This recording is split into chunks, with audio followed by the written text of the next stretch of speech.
Now that I'm happy with my model, it is time to start rigging! For that, I have two options. The first is that I can switch my workspace from Maya Classic over to rigging.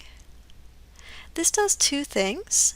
First, it opens up the Node Editor window down at the base of my screen, and second, it moves my menu set over to the rigging menu set, so I have the rigging menus available. If you don't want to do this, that's just fine. I can leave this set to Maya Classic and just switch from modeling over to rigging, and again, you'll see that I have my default menu set. Now, with these menus, what I'm looking at primarily for this lesson is going to be the skeleton menu. In the skeleton menu, I can create joints or rotation points throughout the body, and for this we are going to be focusing mostly on the Create Joints tool. There's also an Insert Joint tool if you find that you need more joints than you've made. Mirror joints, which will allow me to create half the skeleton and flip over to the other half. Orient joints, which will allow me to ensure that all of my joints are rotating in the same direction.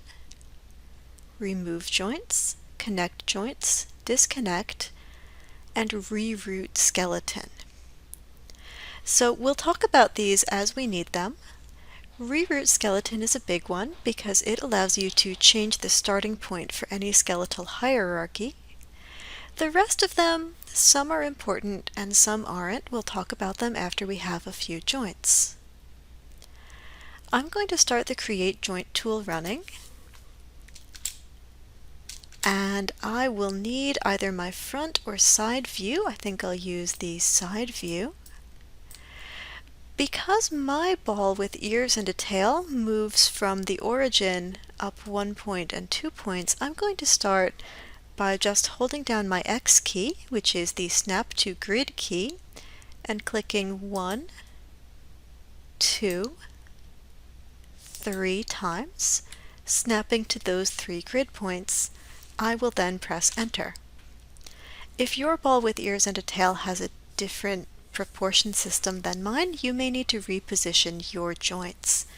The important thing is that we've got one joint at the bottom, one joint at the top, and one joint in the middle.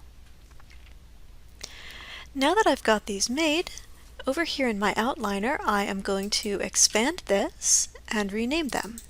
So this first joint is at the very bottom of the ball, so I will call this one my bottom JT for joint. The next one is at the middle, so I'll call this one middle joint. And then the third one is at the top, so I will call this one top JT underscore. Anytime you're rigging, nomenclature is very important. So because I've given all of these a JT underscore, it's going to be really easy for me to do things like this. Come up here to Maya's Select by Type feature and type in *JT*, press Enter. At this point, Maya will select everything that has those initials in them.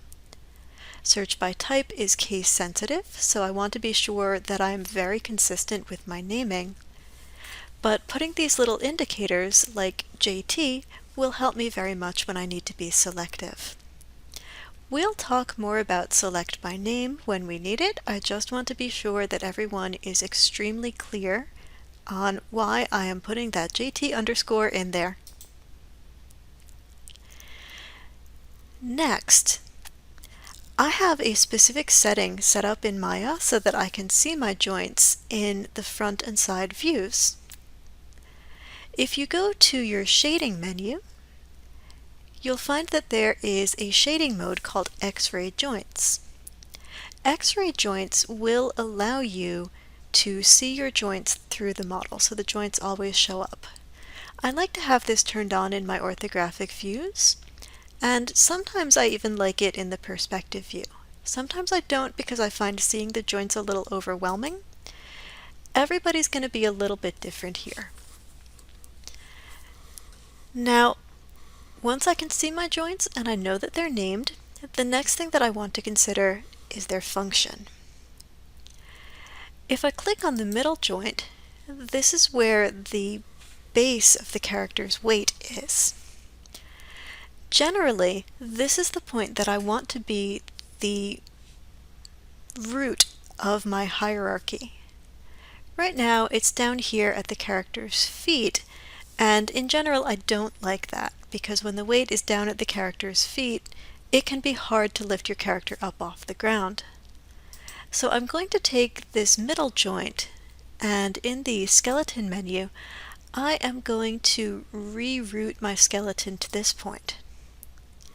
You'll see that when I do that, now my middle joint is at the top of the hierarchy, and the top and bottom joints are below it. This is going to give me a better system for my little ball. While I've got the joints here, I will also mention that I'm looking at them in the channel box, which is fine. If you come over to the attribute editor, you'll start to see that they have more information in the attribute editor. For example, I've got a draw style which is set to bone, and that means that I will always see this triangular bone between them. I've also got a joint orient option, which will set the default rotation of the joint. Since my joints are in a straight line, the orientation isn't going to matter much just yet, but it's good for me to know. I also have the ability to create joint labels. So right now, these joints are in the center, and if I click Draw Label, you'll see a little teeny tiny label that says Center come up next to each of them.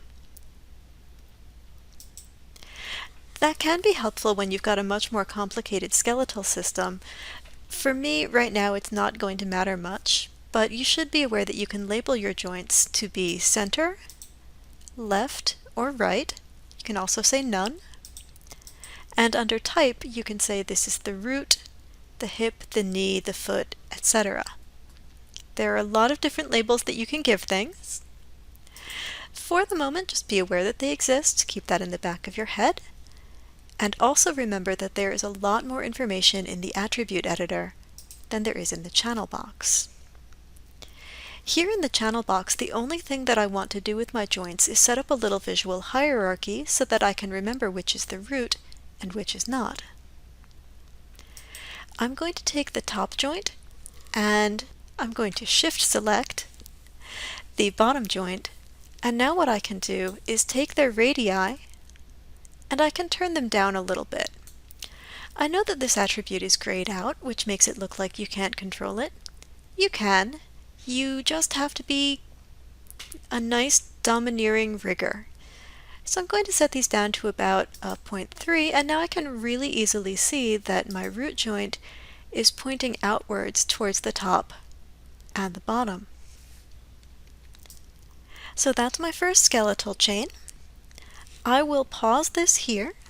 When I get back, I'll start setting up the ear joints, and after that we'll do the tail, and after that we'll bind the skin.